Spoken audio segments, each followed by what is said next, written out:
I'm Mason Mount. You're listening to the London is Blue podcast.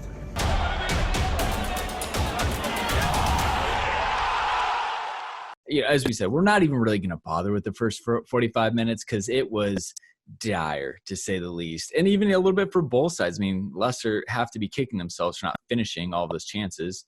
So instead, we'll jump right into the 5-sub Frank Lampard channeling some 2004 Jose Mourinho, who realized it wasn't working and was absolutely ruthless, took off the players he needed to, made his subs at halftime, didn't bother waiting. Loved to hear the quotes. Barkley came out and was talking to the TV station afterwards, said that Lampard came in at halftime and told the team it was the worst half of football he's ever seen from them, and then continued to tell them that that performance was not fit for the Chelsea badge. So drawn. That's line a Lampard hair dryer right there. Yeah. Like Shook it up. So what he did, obviously, he brought in Azpilicueta, Barkley, and Kovacic.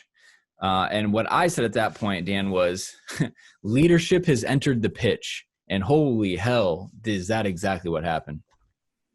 Well, without a doubt. This was just – I mean, the quote tells the story that Frank Lampard was willing to completely turn the game around, admit it wasn't working, was very honest afterwards, talking about it being a lethargic performance, and realized that the players who needed to be on the pitch at the start weren't out there.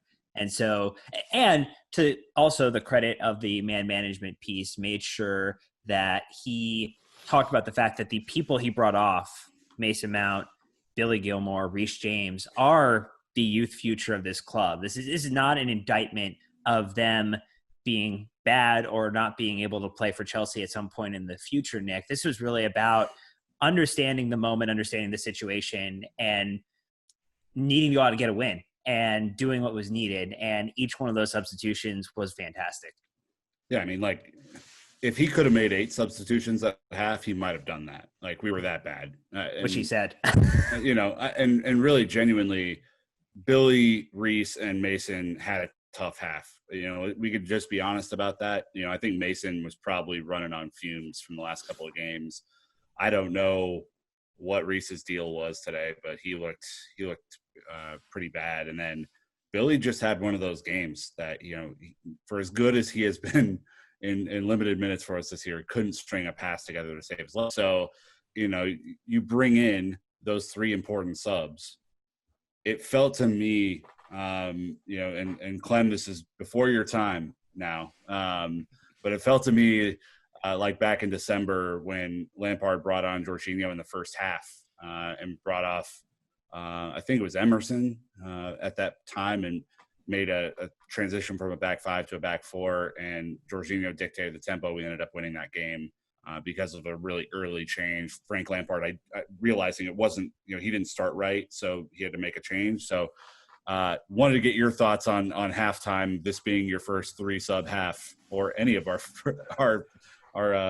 first 3 sub halves.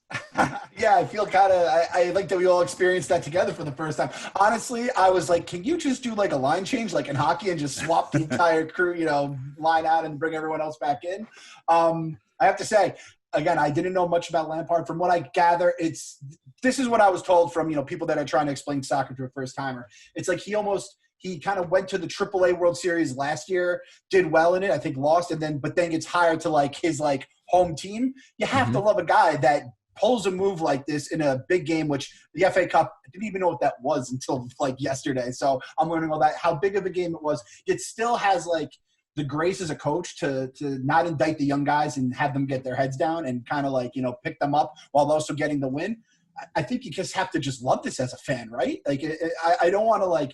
I'm also trying to not go too hard on drinking my new manager's Kool-Aid, but I think that's everything like you kind of look for a manager looking in. And when he says that line about the Chelsea badge, that's coming from Mr. Chelsea himself, right? So yeah. I don't think you can get any harder than that. No, and I think this is a part of his journey, but it's like, young, unproven manager a little bit, coming to the big leagues and showing that he's not afraid to make these decisions. And whether they're right or wrong, the fact that he's got the cutting edge to make the decision and say, you know what, I'm going to flex my muscle and influence the match the only way I can, which is to change the players on the pitch. Again, just the fact that he doesn't hesitate to do something like that, again, right or wrong, because we know he's learning. Today, he absolutely hit the jackpot. Well, think about last year. Would Maurizio Sarri have done this last year? No, yeah. He wouldn't have, and we would have all been super frustrated at half because we saw it wasn't working. Right? Yeah. Right? Like we saw the personnel just for whatever reason, whether they were all having a collective bad day or was just, good management by Leicester or whatever. Like Frank Lampard, I identified the problem and tried to fix the problem. And if that still wouldn't have worked, I would have at least given him credit for trying, right? Yeah, exactly. And I like how Aerith Muggle on our Discord was saying that he's been really impressed with Frank's management of the team post-COVID because, again, this isn't just normal situation. We have a hyper-compressed schedule, games coming thick and fast. And I think because he's not that far removed from playing, he gets it. He knows what the players are going through. He can tell the players, hey, you're going to sit this game, but you'll probably come on as a sub. But here's why, because you're focused on this match. We play in 3 more days, and we need to keep you fresh and healthy. So, before you'd have a week to recover, that is long gone at this point. And I think that's a huge, huge part of it. Think about this too. So the 3 subs he made solved 3 critical problems that was happening in that first half. So Reece was getting beat, which was not something that we've seen quite frequently from Reece James because he's been able to body up many an individual. And Azpi comes on and is man marking extremely well, getting forward into space, pushing up with intensity. Billy Gilmour was not retaining possession of the ball. Kovacic comes in and immediately is one of the best players on the pitch with moving the ball at speed and being able to do the quick interchanges with passes that Billy was not executing on. And then Barkley coming in for Mount, Barkley had a little bit more stamina, a little bit more energy, whereas Mason, 35 or 36 games played for Chelsea this season without missing many, many minutes, is running on fumes, as Nick said. So ultimately, each change was perfect and completely flipped the game. And actually, I think the biggest indictment of managerial prowess is against Brendan Rodgers for not realizing he needed to do the exact same thing right at half. He should have countered Brandon, and it didn't happen. Correct. There's a lot of that, unfortunately. But again, just kind of the fact that Frank was able to flex his muscle on this game, I think is super impressive. It's funny. So Clem, we were talking about this before in the last match. It seemed like every time we had a water break, we were able to come back stronger. So we're laughing with your typical orange slices, your Capri Suns, Frank giving his little halftime talks. That didn't happen this game. So again, anytime you can see a coach, manager, whatever, take their halftime speeches and really galvanize a team to come out in the second half, I think that also shows you that the players are truly bought in and listen and are like, hey, whatever the gaffer says, like, we're in, let's go do it and raise their level. Because we've seen it. Players don't always respect the coach enough to go in and put in a different shift or change their energy level. And thankfully we saw that today.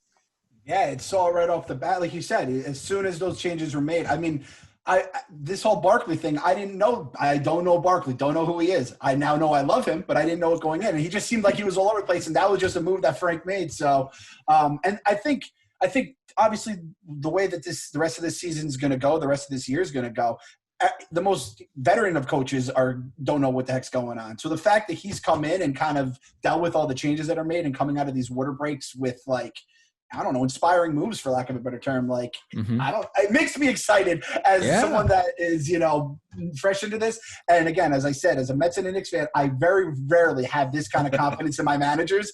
I have pretty high faith. I hate to say it. I think I might have more trust in Frank Lampard than any other one of my managers. I'm a Giants fan. I have one guy who I don't know, Joe Judge. Other than that, I definitely have more faith in him than anyone else on my managers, which is saying something because I've been a fan for like 2 weeks right now. Hey, I love it. That means it's taken no time to get you on the bandwagon. It also means the bar is incredibly low. That's true too.